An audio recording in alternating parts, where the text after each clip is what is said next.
So often you see people trying to humanize women by saying she's someone's sister, daughter, mother, girlfriend, great aunt twice removed, whatever. And this message comes from a good place, but it doesn't do a great job of humanizing women. Recognizing the humanity of women should not be conditionally based on whether or not that woman has relationships to other people. A woman should be recognized as human by herself, not by association. She's not somebody's sister, daughter, wife.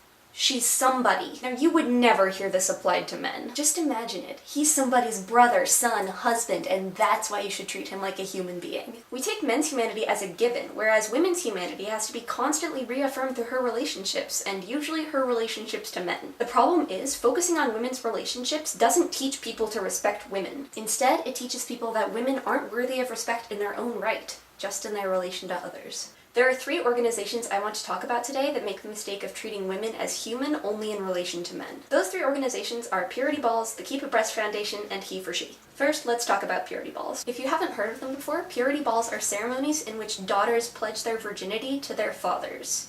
Yes, really. Obviously, there are several disturbing elements here. In my opinion, the most disturbing is that a girl is promising her father, not her mother and not herself, but her father, that she will be abstinent. This draws from archaic notions of a father as owning his daughter, her body, and her virginity. Just to double up on the creepy rituals, we also have integrity balls, in which sons promise their mothers that they won't deflower a girl before marriage because that girl is somebody else's wife. This phrase is employed to stop boys from deflowering girls, not for the sake of the girls, but for the sake of their future husbands. Now, these are the views of the religious right-wing people who host purity and integrity balls. Let's break these views down for a second, because once we do, you'll see that the priorities become very clear. They view premarital sex as damaging, but emotional or physical harm to girls doesn't concern them. Their real priority is the emotional or physical damage to the future husband's property, aka his wife. Notice how in both purity and integrity balls, the key phrase, "she's somebody's wife," is used to transfer control over female sexuality to a man.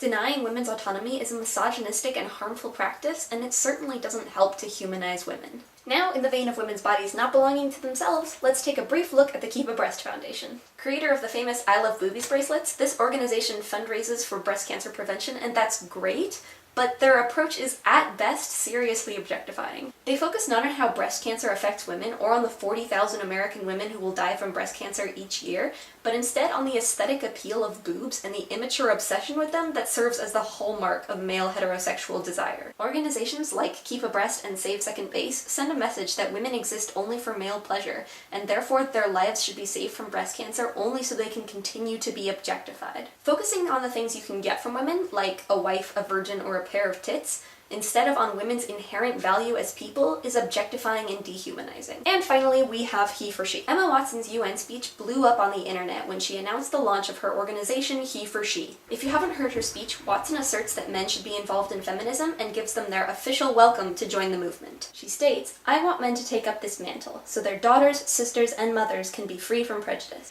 Now, it's an admirable goal to try to get men to care more about sexism and how it affects women. However, Watson falls into the trap of insisting that men should only care about sexism because it negatively affects the women in their lives, not because it affects all human beings. Her speech capitalizes on the idea that men should care about sexism because they personally know women.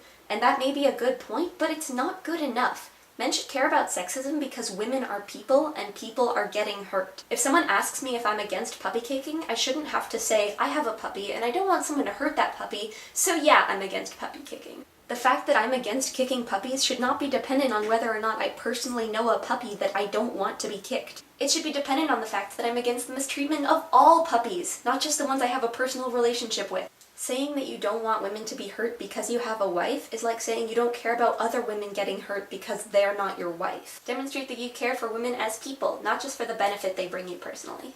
That's about it for this week. Thank you all so much for watching, and I will see you next Friday with a new video.